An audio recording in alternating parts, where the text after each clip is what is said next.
Nous sommes au bout de ce qu'on pouvait faire. En congrès, le NPA explose.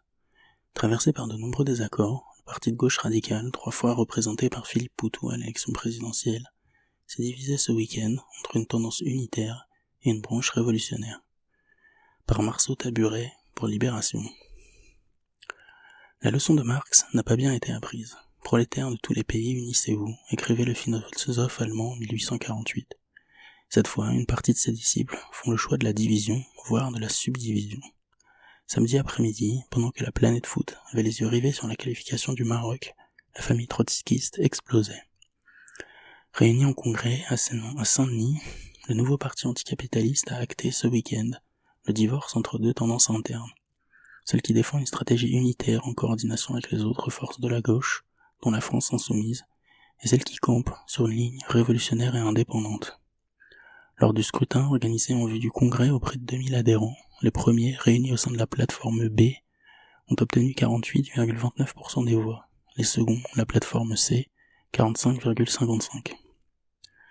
Ce sont deux orientations politiques qui vont dans un sens opposé. Nous sommes arrivés au bout de ce qu'on pouvait faire, justifie Philippe Poutou.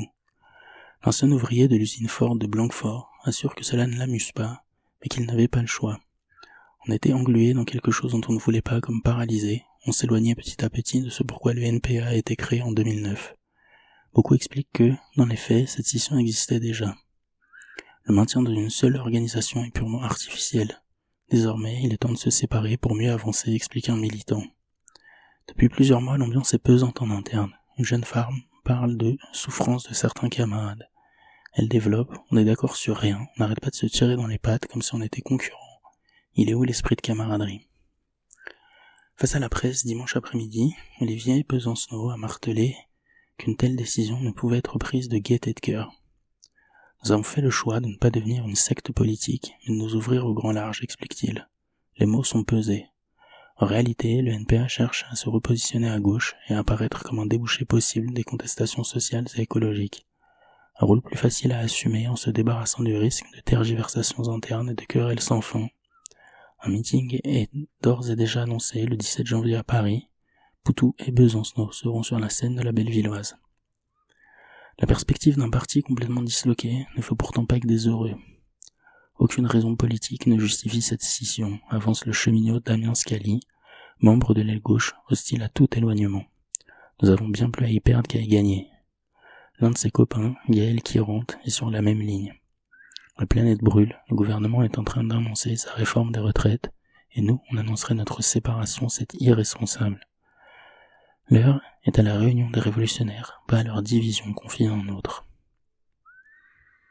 Une question se pose, elle ne met personne d'accord. À qui la faute ? Une proche de Poutou glisse. Il se pose en victime comme si nous étions les méchants. Et ça fait des années qu'on essaie de bosser ensemble. On n'y arrive pas, donc acte. Reste à affiner les détails logistiques de la séparation. Là encore, les dissensions font rage.